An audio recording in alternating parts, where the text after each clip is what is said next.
This is Chapter 1, Objective 1.3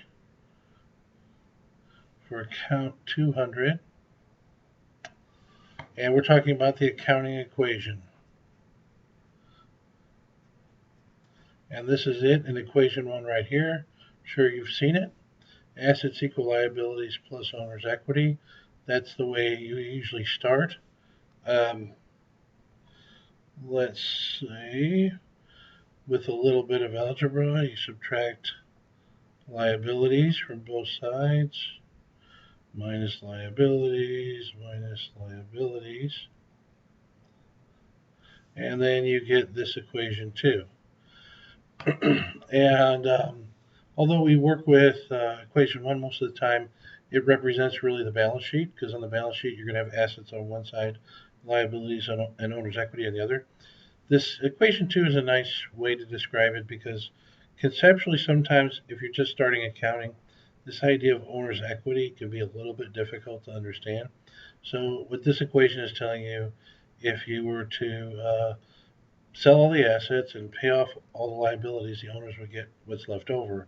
Well, even if we're operating the business, there's a certain flow that occurs, and even if you can't sell off the entire company, there are parts of it that are the owners have claim to, even if it's not being sold. So the owner's equity is sometimes referred to as residual interest of owners. The owners are sometimes referred to as the residual claimants. So they get what's left over, but when you own a company, you hope there's lots and lots left over. Okay? In your personal life, if you're a wealthy person, you take everything you own less everything you owe, and that would be your personal net worth. Okay? So owner's equity, it's not cash, it's not an asset, it's nothing in and of value of its own accord. It's just in relation to assets and liabilities. So a little bit difficult of a concept, but we'll talk more about it as we go through the course. But once again, it's not the accounting for it isn't something that's tangible. Okay, so that's a couple formulations of it. To get to the next formulation, we have to think of some terminology, pick up some terminology. Let me prefer the blue pen here. Let me get back to the blue pen. Okay, so we have a revenue, which is an inflow during a time period. For example, sales to customers. And it's this idea of during a time period is very important. If you talk about how much you make, you also talk about did you make it in a month or a year. And it's the same thing with corporations. So inflows during a time period. How much did you spend? How much is your cell phone per month versus per year? Outflows during a time period. All right.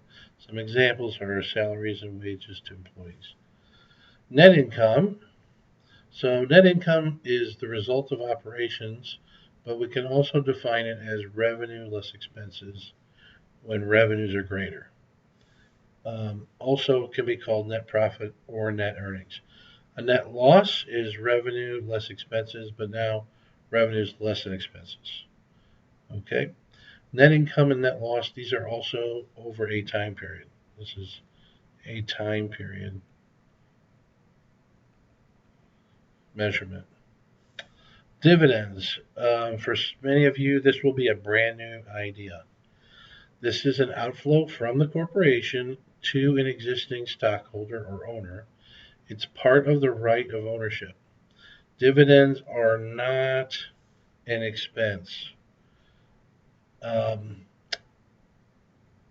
to put down dividends as an expense on an exam or homework or something, that's a big no-no, because it's not a using up of the resources of the corporation.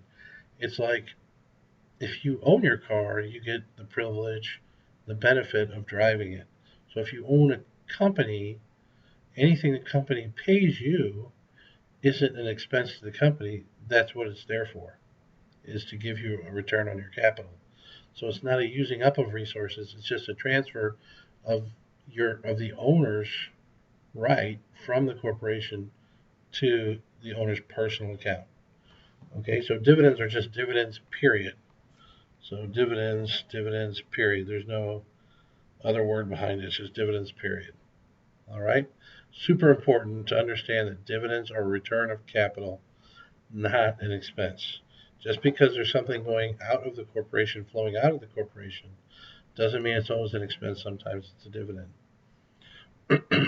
So here's the original formulation here's the accounting equation. And owner's equity, we also know that it equals paid in capital plus the ending balance of retained earnings. So if we take 1 and 3 and with substitution take out owner's equity and replace it with this paid in capital and retained earnings right here, you can reformulate the accounting equation with these two major components of owner's equity. All right, so this is another formulation.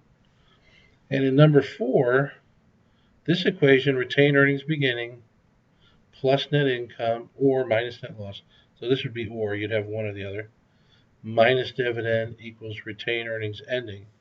This is actually an equation that is the same as the statement of retained earnings, but in equation form.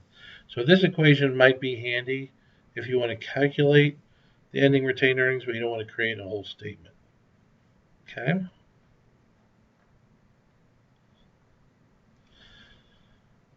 So if I take this retained earnings beginning, retained earnings ending, all of this stuff, and I put it into, so I take number 1,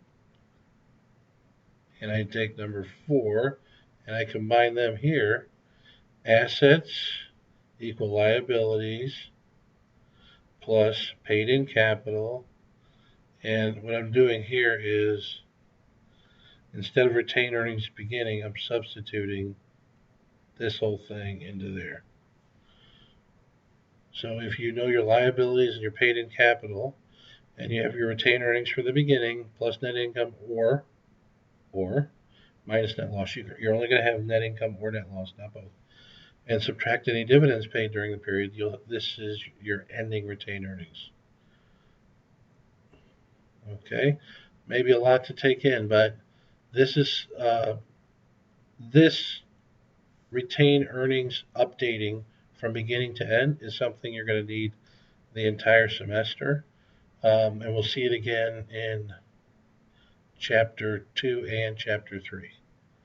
Okay, but a very important part of what you're learning in the first 3 chapters is something you'll carry with you the rest of the semester.